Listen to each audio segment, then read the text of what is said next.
Hebrews 12 verse 1, Therefore, since we are surrounded by such a great cloud of witnesses, let us throw off everything that hinders and the sin that so easily entangles. And let us run with perseverance the race marked out for us. I come to share the revelation of May 2, 2011. After we had prayed, we continued with the Sabbath worship, and at around 11 a.m. the Lord gave us another revelation. While the pastor was preaching, the Lord showed me a woman. He told me, look at her. When she was still on earth I really loved her, and when I looked at this woman she was dressed in a short skirt with a short-sleeved t-shirt, and she lived like a pagan in the world. I watched the lady joining a liberal church where you can dress anyhow. She was allowed to dress like those of the world, thus she continued to dress like that as her outfit had not changed. In fact, nothing had changed, and sometime later the Lord showed me this sister again. However, this time around she wore a long loose skirt beyond her ankles with a long sleeve that was loose and a headscarf, for she has joined Narrow Door Church and has become an authentic Christian. And the Lord said, look at the life of this woman on earth. She was my servant. Most of her prayer had been answered, but look where she ended the race. And the Lord showed me in a screen her life on earth. This woman was in hell, in a kind of transparent cube, which was heating inside and outside. In fact, this cube in which her soul was incarcerated was like glass. Actually, there were several cubes in this section of hell, and these cubes were digital and it was glass-like digital. And those who were imprisoned in the digital cubes were the businessmen and women who operated in video games industry.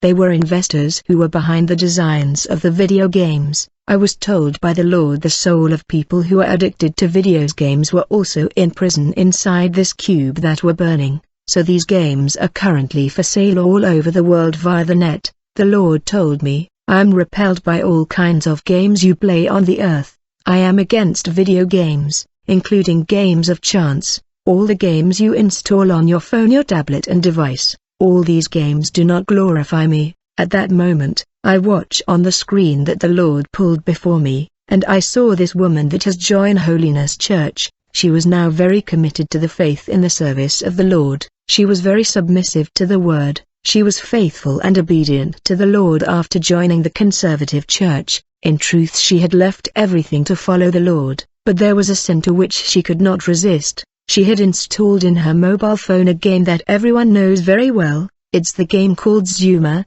The lady had accepted the Lord very young when she was only 22 years old. I saw that she was not married and had no children. She remained that way without getting married and without child until her death at the age of 38. However, prior to her death, the Lord has warned her against video games many times through his servants, telling her to separate from this entertainment of the devil. Moreover, the Lord had intervened by means of her own mouth through prophecy to warn and forbid her to play this game. The lady was God-fearing and she was running the race very well. This game was the only thing that still dragged her in the world. It is written, therefore, since we are surrounded by such a great cloud of witnesses, let us throw off everything that hinders and the sin that so easily entangles, and let us run with perseverance the race marked out for us. This lady often said in her heart, help me Lord, you know I can't live without it, please help me. But the attitude with which she said these words was not that of someone who was sincere.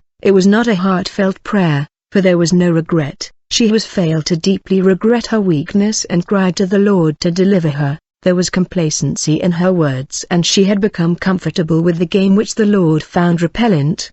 The lady did not want to give up this sin. She felt pleasure in playing this game. When the Lord saw that she was hardening her heart, she did not want to listen to him. The Lord left. As a result, she regressed considerably in faith. She no longer meditated on the word. She hardly prayed anymore. When she went to the church, it was with a lot of heaviness. She had become more and more addicted to the game, and Satan injected more thought into his mind, telling her, look how long you have been serving your God. You spent many years serving your God, but he gave you neither husband nor children. You are alone, and he will give you nothing. Renounce him and serve me fully. I want to reward you. I saw Satan bursting into sadistic laughter as he whispered in the ears of this lady. When he reminded her that she was still single, no man was coming for marriage, she was then discouraged. Finally, she had given up everything despite the fact that church members were supporting her to return to the Lord. She no longer manifested the desire to return to church.